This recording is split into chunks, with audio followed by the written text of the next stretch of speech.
Good morning, students.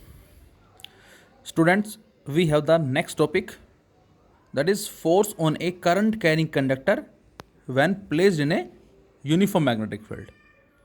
तो बच्चों, हम मूविंग चार्ज पे फोर्स जो है वो फाइंड आउट कर चुके हैं कि जब कभी भी चार्ज पार्टिकल जो कि v वेलोसिटी से किसी मैग्नेटिक फील्ड में एंटर करता है तो उस पर जो मैग्नेटिक फोर्स लगता है बेटा वो कितना होता है, तो वो हमारा आया था Q V B sine theta, या जिसको वेक्टर फॉर्म में लिखा था हमने F vector equal to Q into V cross B. And now we have the force. अब हमें फोर्स फाइंड आउट करना है किस पे, करंट कैरिंग कंडक्टर पे when placed in a magnetic field. तो पहले केस में हमने चार्ज पे फोर्स कैलकुलेट किया था बेटा, अब हमें करंट कैरिंग कंडक्टर पे फोर्स निकालना है।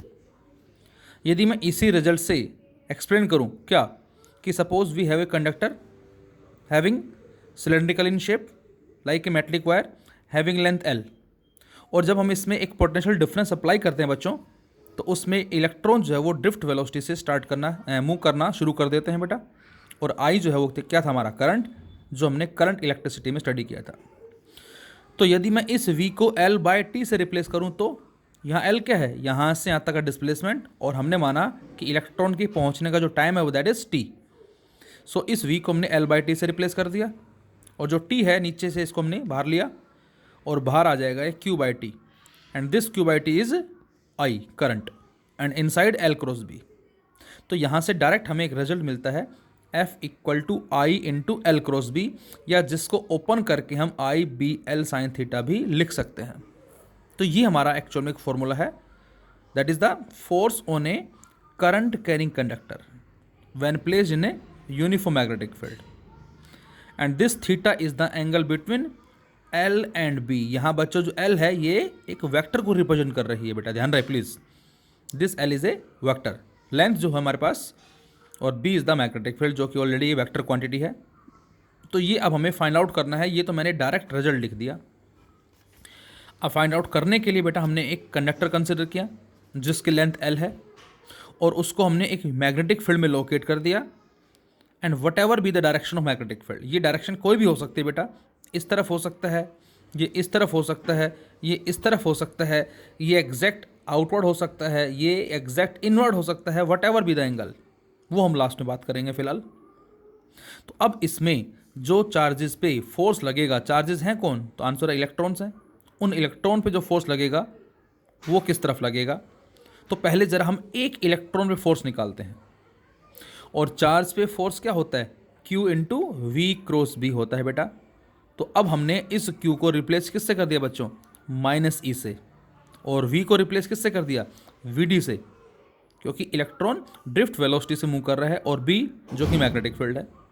तो ये हमारा कहलाता है बेटा magnetic force on a single electron. एक सिंगल इलेक्ट्रॉन पे इतना फोर्स लग रहा है। So this is the force on an electron, but हमें तो टोटल फोर्स कैलकुलेट करना है जो नंबर ऑफ इलेक्ट्रॉन्स n पे लग रहा है। तो यदि मैं आपसे कहता हूं कि एक इलेक्ट्रॉन पे फोर्स लगता है सपोज 2 न्यूटन, तो 10 पे कितना लगेगा, तो आपका आंसर होगा 20। तो इसका मतलब जो नेट फोर्स होगा बेटा that is equal to n into F.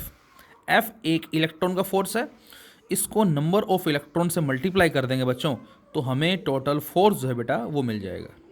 और यहाँ से हमने इसको पुट कर दिया, और f हमने सोल्व किया हुआ है। तो बेटा इस f को n से मल्टीप्लाई कर दे तो हमारा ये फॉर्मूला आ जाएगा, माइनस में capital NE inside VD cross B। अब बच्चों करंट इलेक्ट्रिसिटी में हमने स्मॉल n के बारे में पढ़ा था, and which is the number density, and number density is the number of electrons per unit volume. n number of electrons, volume area into length, A is the area of cross section and L is the length. तो बेटा यहाँ से number of electrons क्या आ जाएगा, small n into AL, मतलब number density into में volume, इनका जो प्रोडक्ट होगा इसको बोलेंगे नंबर ऑफ इलेक्ट्रॉन्स। और अब बच्चों इस n की वैल्यू को रख दे हम यहाँ पर इसके अंदर, और जैसे ही हम इस n की वैल्यू को उठा के यहाँ रखते हैं बेटा, और साथ में माइनस ई भी है, तो ये हमें वैल्यू मिल जाएगी, माइनस में small n EAL into VD। इसको हमने नाम दिया बच्चों इक्वेशन नंबर 1 का। और हम पढ़ चुके हैं relationship between current and drift velocity के बीच में, ये भी हमने करंट इलेक्ट्रिसिटी में ही स्टडी की थी बेटा। I is equal to NeAV/D। इसको यदि मैं L से दोनों तरफ क्या कर दूं बेटा, मल्टीप्लाई कर दूं, तो क्या चेंज आएगा? कोई चेंज नहीं आएगा। इधर भी L और इधर भी L। और यदि बच्चों में माइनस साइन लगा दूं यहाँ, तो इस माइनस का मतलब क्या होगा बेटा? माइनस का मतलब है करंट और ड्रिफ्ट वेलोसिटी जो है बेटा, ये दोनों क्या हैं? अपोजिट डायरेक्शन में। डायग्राम में नज़र भी आ रहा है, ये करंट है और ये ड्रिफ्ट वेलोसिटी है। दोनों क्या होंगे? In opposite direction. तो ये हमारे पास वैल्यू आ गई किसकी? -NeAL/V/D। हम इस सारे को रिप्लेस किससे कर सकते हैं बच्चों? I इंटू एल से। और इसको रिप्लेस कर दो यहाँ पर इसके अंदर -NeAL/V/D। तो यहाँ से यहाँ तक सारे को रिप्लेस किससे कर दें हम? I इंटू एल से। तो I इंटू एल क्रॉस भी बचेगा हमारे पास। तो ये मिल जाएगा बेटा हमें F equal to I into L cross B. और जब इस L क्रॉस B को ओपन करते हैं तो ये हमें मिलता है LB sine theta, because A vector cross B vector equal to AB sine theta, same L cross B equal to LB sine theta. तो फाइनली जो फोर्स मिला हमें किस पे?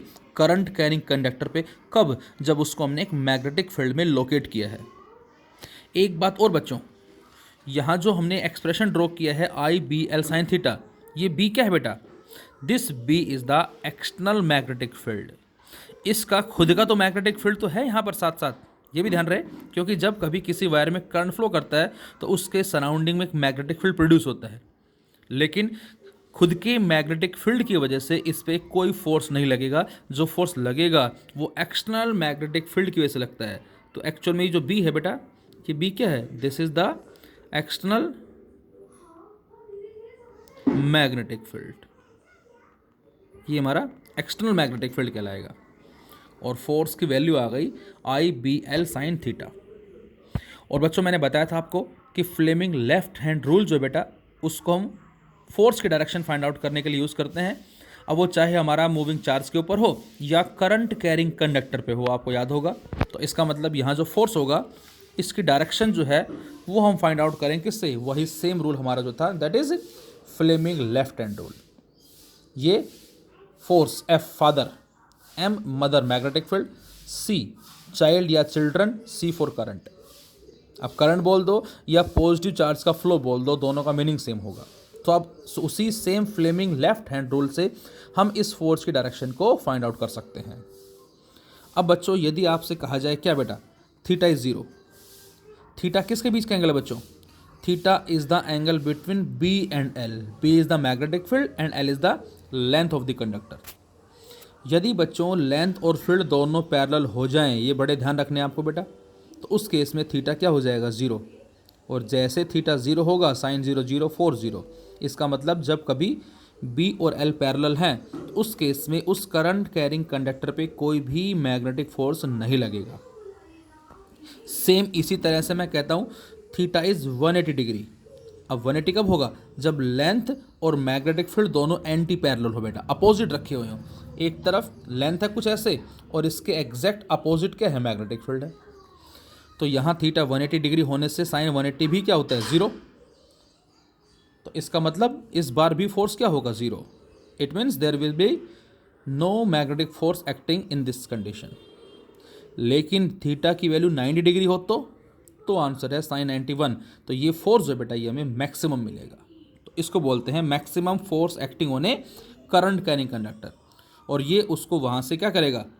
डिफ्लेक्ट करवा देगा, मूव करवा देगा, जिसको हम आगे नाम देते हैं किकिंग एक्सपेरिमेंट का। और जो हमारे गाड़ी के शीशे के आगे जो वाइपर लगे होते हैं, जो हम अक्सर बारिश के दिनों में ओपन करते हैं, तो उस वाइपर पे जो कॉन्सेप्ट काम करता है वो हमारा यही एक्सपेरिमेंट काम करता है, जिसको हम किकिंग एक्सपेरिमेंट का भी नाम देते हैं क्लास 10th के अंदर। तो ये हमारा आ गया F is equal to IBL और थीटा 90 डिग्री है तो फोर्स क्या हो जाएगा? मैक्सिमम हो जाएगा। अब जब अक्सर बच्चों से क्वेश्चन पूछते हैं कि बेटा फोर्स बताओ करंट कैरिंग कंडक्टर पे कितना होगा और मूविंग चार्ज पे कितना होगा, तो बच्चे स्लाइटली कंफ्यूज हो जाते हैं, क्योंकि एक में तो F बराबर QVB साइन थीटा है और एक में F बराबर IBL साइन थीटा है। और बच्चे कहते हैं कि सर एक जैसे आर्टिकल लगते हैं हमें, एक जैसे रिजल्ट्स लगते हैं। भाई एक में तो Q है, दूसरे में I है, सबसे बड़ा डिफरेंस यही पता लग रहा है हमें। जब मैं कहता हूँ फोर्स ऑन ए चार्ज तो आंसर है Q V B sine theta, charge और उसकी वेलोसिटी आ रही है। और जब मैं कहता हूँ force on A current carrying conductor तो आई बी एल साइन थीटा आ रहा है। तो एक में बेटा चार्ज आ रहा है, एक में करंट आ रहा है, तो कन्फ्यूजन होने का तो कोई सवाल ही नहीं है। तो प्लीज़ इन बातों को थोड़ा सा ध्यान रखें कि वहाँ पर क्यू वी भी साइन थीटा है और यहाँ पर आई बी एल साइन थीटा है। अब बच्चों न्यूमेरिकल्स में एक बात जो विशेष आपको याद रखनी है, बड़ी इंपॉर्टेंट बात है, ध्यान से सुनेंगे सभी। यहाँ जो एल है मैंने बताई, this is a vector quantity, और वेक्टर अलजेब्रा में आपने बड़े अच्छे से पढ़ा हुआ है। क्या, जैसे मैं आपसे कहता हूँ वेक्टर है ये ए, ये वेक्टर है बी, ये वेक्टर है सी, इन सभी का रिजल्टेंट बताओ क्या होगा, तो हम आंसर देते हैं ये कहलाएगा रिजल्टेंट वेक्टर, जिसको हम बोलते हैं आर। और कितना होता है, equal to A vector plus B vector plus C vector. First case मैं कहता हूँ बेटा एक वेक्टर ये ए, एक वेक्टर है बी, एक वेक्टर है सी, एक वेक्टर है डी और एक वेक्टर होगा ये A B C D and E मान लिया। अब ये चलते फिरते घूमते घूमते कहाँ पर आ गया, वापस वहीं आ गया, जहाँ से चला वहीं आके मिल गया। तो ऐसे केस में हम क्या बोलेंगे कि जो फाइनल जो रिजल्ट हमारा दैट इज ज़ीरो। तो सेम चीज़ यहाँ पर है कि जब भी कभी हमें एक क्लोज लूप दे देता है कुछ इस तरह से, वायर हमने लिया और उसको ज्वाइन कर दिया एंड टू एंड आपस में इस तरह से, तो ऐसे केसेस में, ऐसे क्वेश्चंस में जो डीएल होगा, जो हमारा वेक्टर होगा, फाइनली वो क्या कहलाता है बेटा, ज़ीरो। क्योंकि इनिशियल पॉइंट भी वही है और फाइनल पॉइंट भी वही है। और जब डीएल ज़ीरो होता है बच्चों, तो उस केस में जो मैग्नेटिक फोर्स लगेगा उस करंट कैरिंग कंडक्टर पे या लूप पे मैग्नेटिक फील्ड की वजह से, वो क्या होगा, ज़ीरो होगा। आपको जब भी कभी स्क्वायर दे दे, रेक्टेंगल दे दे, ट्राइंगल दे दे, क्योंकि ये सारे क्लोज हैं, तो उन सभी पे जो फोर्स लगेगा हमारे पास दैट इज ज़ीरो बोलेंगे हम। अच्छा, इसकी जगह हमें डायग्राम कुछ ऐसे दे दिया टेढ़ा मेढ़ा, ये हमें दिया इस तरह से, आपसे कह रहा है ए से लेकर बी एक वायर दे रखा आपको जो कि एक्स एक्सिस में है और इसमें आई करंट फ्लो कर रहा है, फोर्स बताओ कितना होगा।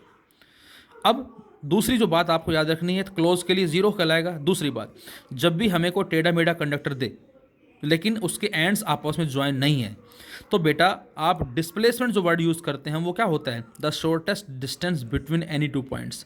तो आप क्या करेंगे, उन दोनों एंड्स को डायरेक्ट ज्वाइन कर देंगे और जो जिस लाइन से डायरेक्ट ज्वाइन करेंगे उसको बोलेंगे हम डी एल वैक्टर। ध्यान रहे, फिर रिपीट कर रहा हूँ मैं, जब भी मैं आपसे कहता हूँ कि ये हमें डायग्राम दे दे कुछ इस तरह से, ये दे दिया, ये एंड ए है और ये एंड बी है, तो हम क्या करेंगे, इन दोनों को डायरेक्ट ज्वाइन कर देंगे ऐसे, इसको नाम देंगे हम डी एल वैक्टर का। तो यहाँ पर ए से बी जो घूम फिर के जा रहा है, इससे मतलब नहीं, हम डायरेक्ट ज्वाइन कर देंगे ए से बी और इसको लिखेंगे क्या, D L and integrate A to B. और सपोज ये हमने लेंथ एल मान ली, तो डी एल की जगह हम क्या लिखेंगे, एल इंटू आई कैप लिखेंगे, आई कैप का मतलब एक्स एक्सिस में है। और अब इसको पुट कर देंगे हम यहाँ पर और वो सॉल्व कर लेंगे यहाँ से। तो where L is the straight line distance between two ends, मैंने लिखा भी है, एल क्या है, स्ट्रेट लाइन डिस्टेंस कहलाएगा बिटवीन द टू एंड्स।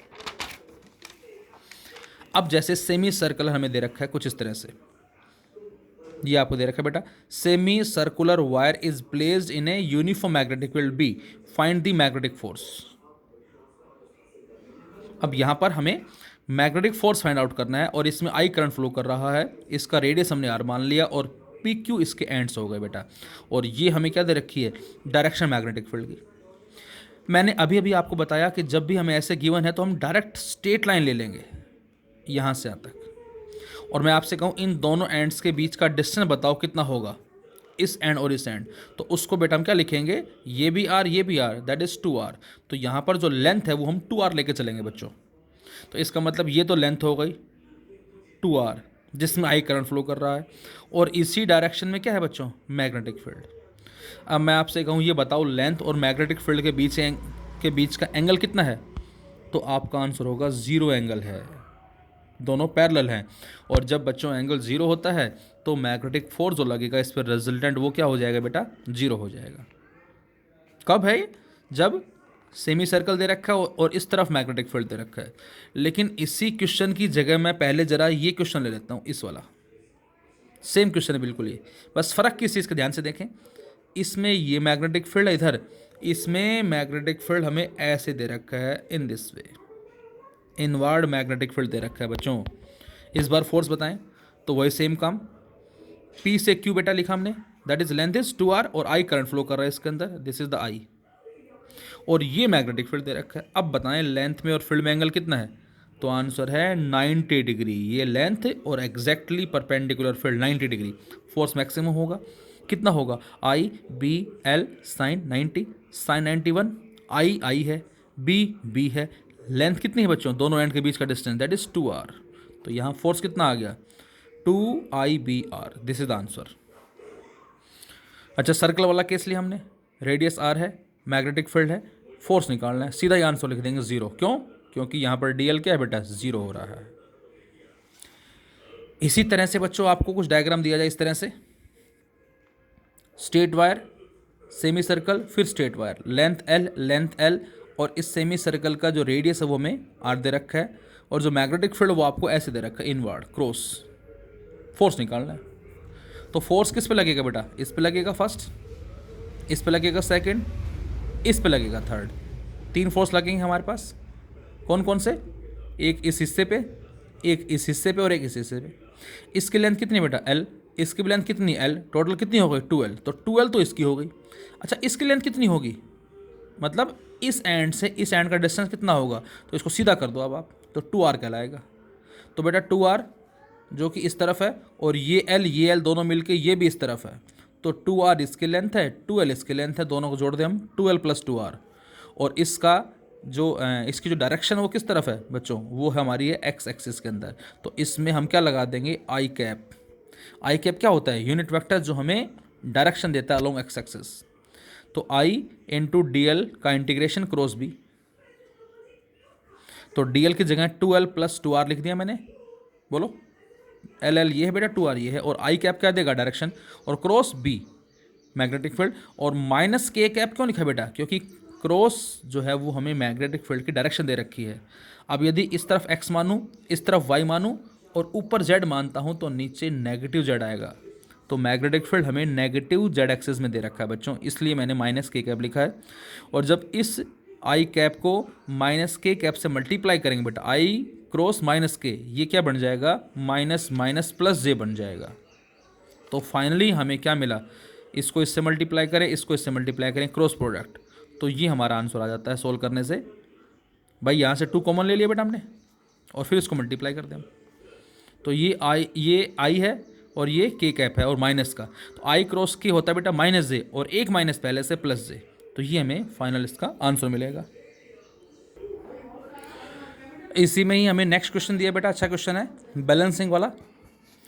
इसमें एक हॉरिजॉन्टल वायर 0.2 मीटर लॉन्ग एक वायर दे रखा है, जिसकी लेंथ दे रखी है बेटा हमें, कैरीज एक करंट ऑफ 4 एम्पियर, और इसमें कितना करंट फ्लो कर रहा है वो हमें दे रखा है।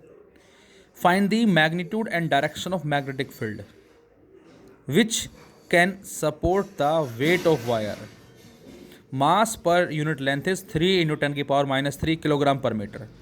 आपको हॉरिजॉन्टल वायर दे रखा है, उसकी लेंथ दे रखी है, उसमें कितना करंट फ्लो कर रहा है वो दे रखा है, हमें मैग्नीट्यूड और डायरेक्शन फाइंड आउट करनी मैग्नेटिक फील्ड की, which can support the weight of wire. अब जरा बेटा सोचें, ये आप यदि हम इस वायर को इस पोजीशन में छोड़ते हैं तो क्या होगा, नीचे गिरेगा। नीचे कौन गिरेगा इसको, इसका weight, that is mg, and which is a force. अब यदि कोई दूसरा फोर्स इस पे ऊपर की तरफ लग जाए जो इसके वेट को बैलेंस कर ले, तो उस केस में ये नीचे नहीं गिरेगा। तो इसका मतलब क्या है कि मैग्नेटिक फील्ड का जो मैग्नीट्यूड और डायरेक्शन जो हम लेंगे, तो डायरेक्शन इस हिसाब से लेनी है ताकि उस वायर पे उस मैग्नेटिक फील्ड की वजह से जो फोर्स लगे बेटा, वो फोर्स क्या करे, उसके वेट को बैलेंस कर ले, support the weight of the wire. अब जरा ध्यान से देखें, यदि मैं इस वायर पे क्रॉस लगाता हूँ मैग्नेटिक फील्ड, क्रॉस का मतलब इनवर्ड, तो फ्लेमिंग लेफ्ट हैंड रूल लगाए, फोर्स मैग्नेटिक फील्ड करंट, तो ये तो करंट हो गया बच्चों, और ये लगा दिया मैग्नेटिक फील्ड कुछ ऐसे इस तरह से, तो फोर्स किस तरफ आया, ऊपर, तो ये करंट, ये मैग्नेटिक फील्ड हो गया बेटा, और ये फोर्स ऊपर आया, और ये फोर्स क्या कर रहा है बच्चों, ये फोर्स इस वायर के वेट को बैलेंस कर रहा है। सो IBL साइन तो 90 डिग्री हो जाएगा क्योंकि लेंथ और फील्ड परपेंडिकुलर है, इक्वल टू mg, तो यहाँ से b की वैल्यू को आप सोल्व कर लेंगे, mg/IL। अब मास पर यूनिट लेंथ आपको दे रखा है g 9.8 है, करंट जो है 4 एम्पियर, इन सभी को पुट करके सोल्व करेंगे बेटा हम, तो हमें मिलेगा 7.35 10⁻³ टेस्ला। इसी में एक बड़ा अच्छा क्वेश्चन दे रखा हमें टेंशन के रिगार्डिंग में।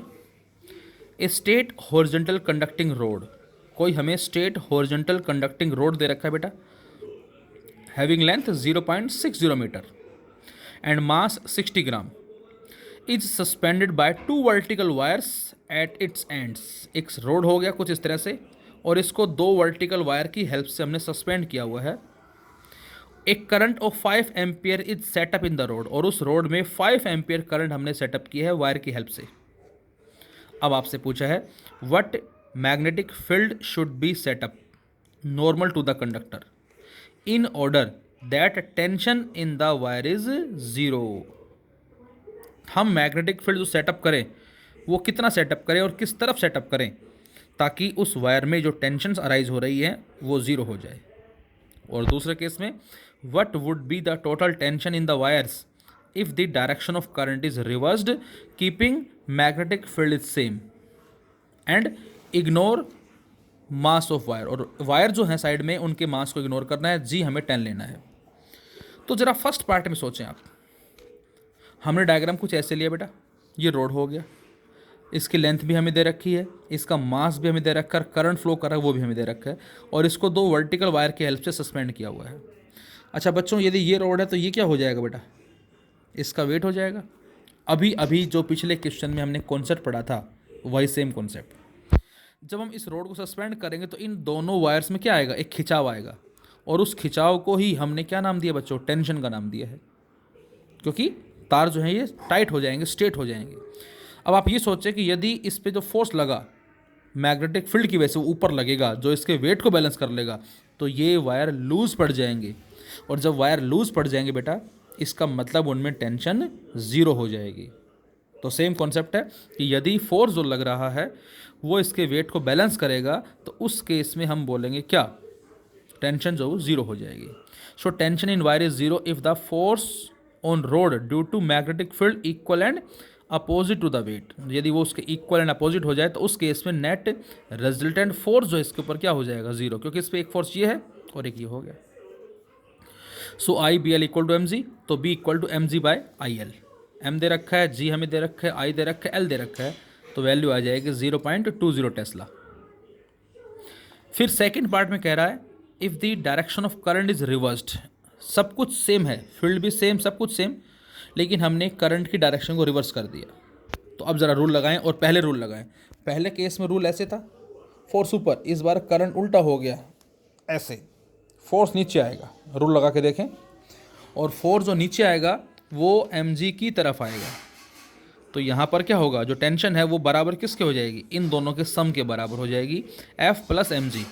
F कितना है, IBL और mg, दोनों को ऐड कर देंगे हम, ये आ जाएगा 1.2 न्यूटन।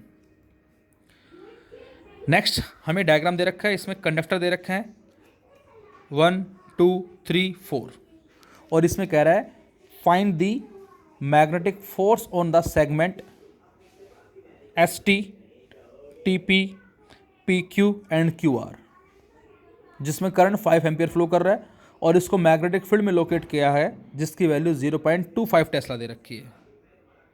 0.25 टेस्ला ये दे रखा है, और इसमें करंट जो है बेटा वो कितना सेटअप हो रहा है, I, दैट इज़ 5 एम्पियर। अब सपोज इसकी लेंथ भी हमने मान ली, मैं कहता हूँ ये 5 सेंटीमीटर है, ये भी 5 सेंटीमीटर है, ये 10 सेंटीमीटर है, ये 10 centimetre, what ever be the length. बस केवल आप ये देखिए बेटा कि एंगल जो बना रही हैं ये लेंथ मैग्नेटिक फील्ड के साथ वो कितना कितना बना रही हैं। देखो ये देखो आप SP, ये लेंथ है और इधर ही मैग्नेटिक फील्ड है, दोनों क्या हैं, पैरेलल, और जब दोनों पैरेलल होंगे तो थीटा 0 साइन 0 0, इसका मतलब इस पोर्शन पे कोई भी मैग्नेटिक फोर्स नहीं लगेगा, इस पे मैक्सिमम लगेगा। क्यों, क्योंकि ये पोर्शन ऐसे है दिस वन, और मैग्नेटिक फील्ड ऐसे, दोनों म्यूचुअली परपेंडिकुलर है, फोर्स मैक्सिमम। अच्छा थर्ड की जगह फोर्थ पे बताएं, इस पे 0, इस पे 0 हो जाएगा QR पे, तो फर्स्ट पे 0, फोर्थ पे 0, सेकंड मैक्सिमम आ गया। थर्ड पे जरा देखें ध्यान से, अब थर्ड में देखें ये लेंथ है बेटा दिस वन, जो आपको साफ नज़र आ रही है कुछ ऐसे, और ये हमारे पास क्या हो गया, इस तरफ मैग्नेटिक फील्ड हो गया। बच्चों ध्यान से देखना इस कॉन्सेप्ट को। ये एंगल कितना दे रखा है 115 डिग्री। अब ये लेंथ है, ये मैग्नेटिक फील्ड है।